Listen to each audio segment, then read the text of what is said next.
Dr. Malachi Z. York has had an immense impact on the intellectual and spiritual evolution of many people.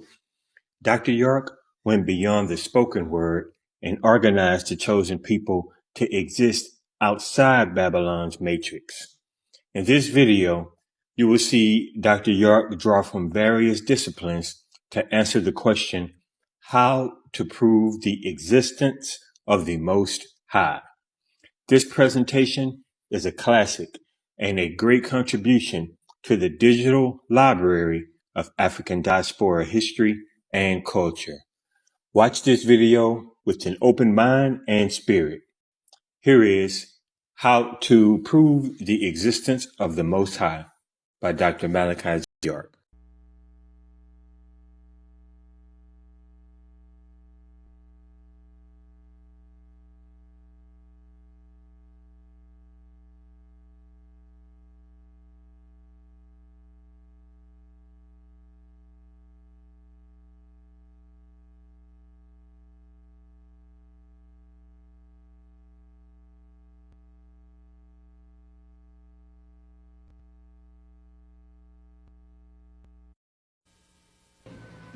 I didn't prove the existence of the Most High. Okay. Question.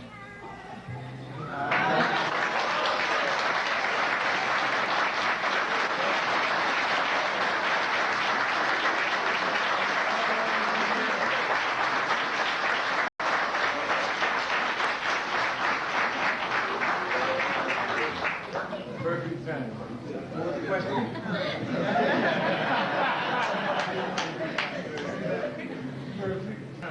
Say it again. What was the question? Who asked the question? What's the question, brother? How do you prove the existence of the Most High in the Elohim? All right. First of all, when we introduce the word Most High, because in our Roman time, we have several different languages we have to deal with. For instance, in the ancient Nuwapi, which is called cuneiform today, they use the word Anu, when on high. By the time the Hebrews got it, it became Eliun. By the time the Syriac or Muslims got it, it became an Aliyu. Right? It changes accordingly. And what it implies is that the L, and you can do that in, let's say, if you looked at it in levels of height, then you say the Most High is that being that is what? The highest, which puts him in levels with other beings. So in order for Allah subhanahu wa ta'ala, the Muslims say, to be the Most High and Aliyu, then there must be other beings that he was weighed against to attain that position. You follow that? That's what I try to explain to the Muslim world. When they say Allah and Aliyu, one of his attributes, Allah is the Most High, or Allah is the highest, you have to say highest of who or what?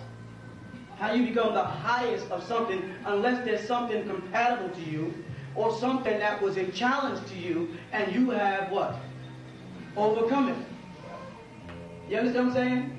So when Melchizedek, the way the Bible translates the name, met Abraham, right? He taught Abraham about Eliun, Eliun, El in the Torah.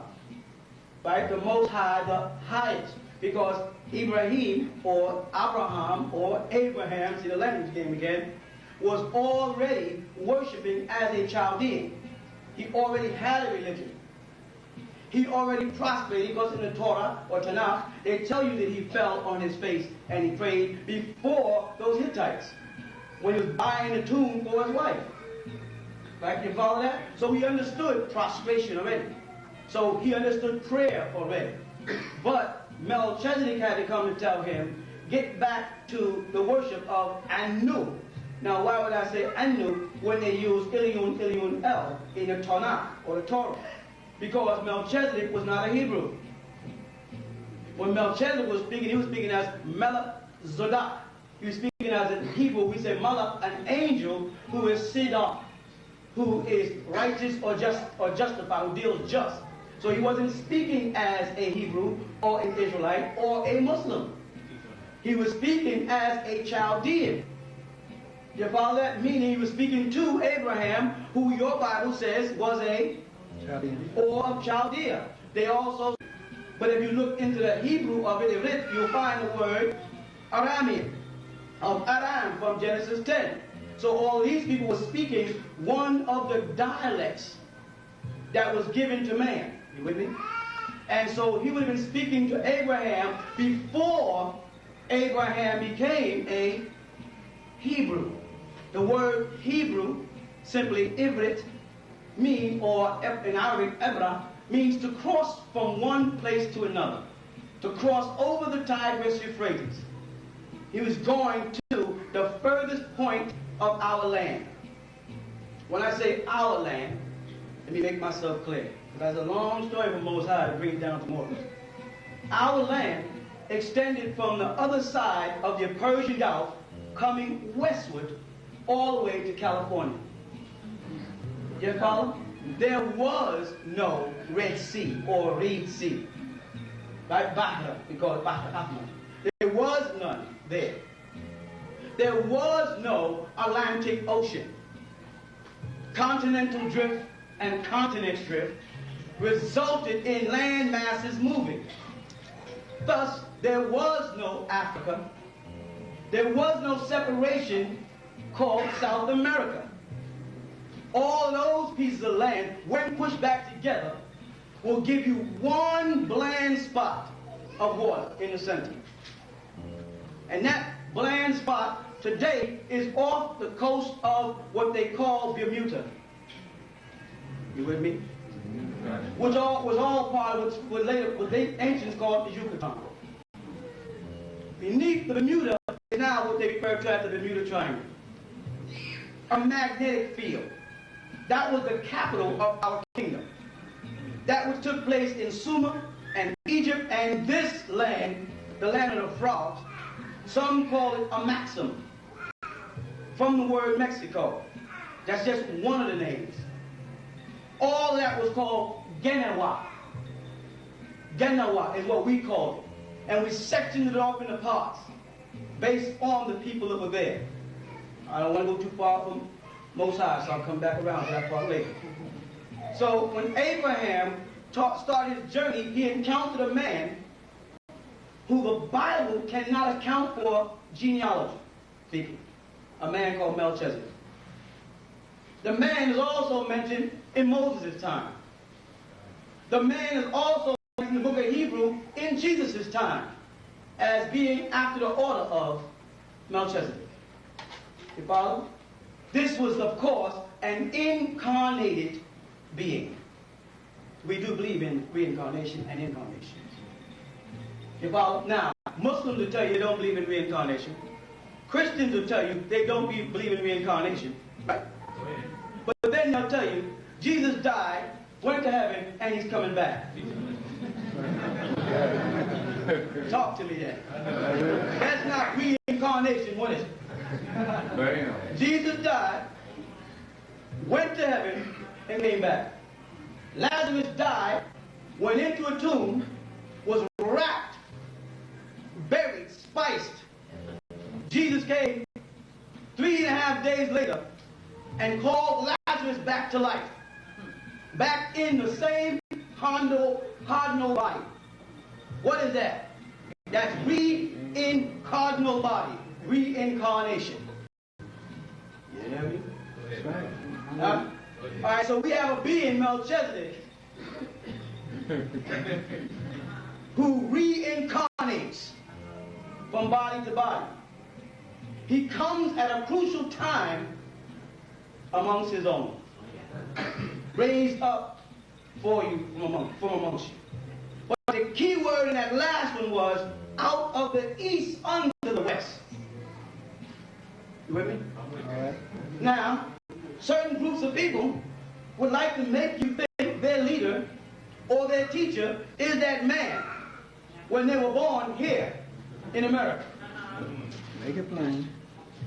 Whether it be Sandsville, Georgia, or North Carolina, or Jamaica, West Indies, and I've named 3 prominent brothers who I love dearly. They were all born here.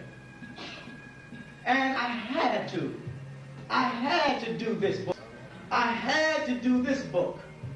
Chef Daoud, versus Master W.D. Fard. Because they at one point were saying that this man, Master Farad Muhammad, Fard Muhammad, Fahd Muhammad, Fard Muhammad, Farid Muhammad, or whatever way they want to spell his name, was the Most High amongst you, the wisest amongst you. And because they say he came from the East, he started to fit the mold of the prototype that would come to save his people, or save those which were lost. But it said in Matthew, you'll come out of the east unto the west, so shall the coming of the Son of Man be. He be born there and come here. I was born in Nubia. Tried and proven. Allah subhanahu wa ta'ala, that the Muslims call upon, while we were in the school of Islam, and I'll address that too, if I get time, put me in a position where I was the most hated, dark-skinned, olive-toned Islamic teacher in America. I was the most criticized. I was the most critiqued. They were asking me questions about who makes up my bed,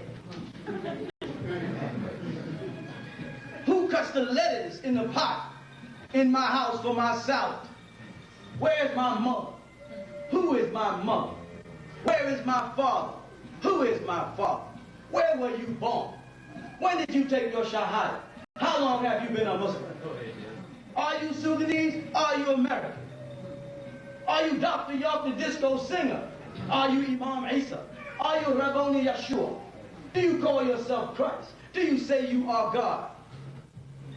Questions, you understand? They didn't dare ask any of the other leaders. I ain't never heard nobody yet ask Minister Louis Farrakhan about his private life. But me, I was put to test, tried and proved. And I had to prove it by producing documents. So the Sunni Muslims went out and said, oh man, we know him. That's Dr. York. His name is Dwight. He was born in Brooklyn somewhere. You remember that guy?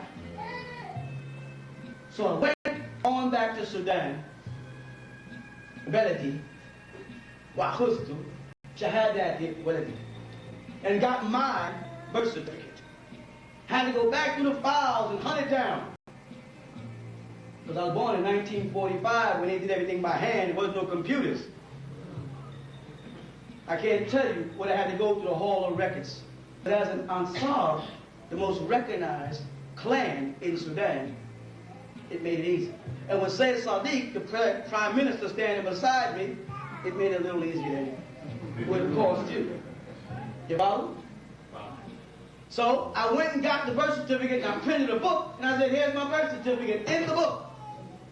Oh, he made that up. It got the seal of Sudan on it. He got the signature of the man who approved it. When I had to get, because you have to get a photostat copy, not giving you the original, they give you with a seal. Oh, he made that up. I know. Then I know a brother named Lukman, who was in State Street in 65 or 65. When he took his shahada, I was there. I had to go into the files of records, and Sheikh Daoud was dead now. Had to get back in touch with Mother Khadija, his wife, at the Islamic Mission of America, 143 State Street in Brooklyn, and get inside the files and pull out my identification card. Can you stay with that?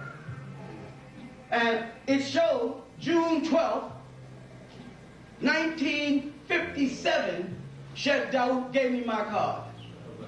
Most of the guys who were asking me the question were babies at the time, breastfeeding. When I was in State Street,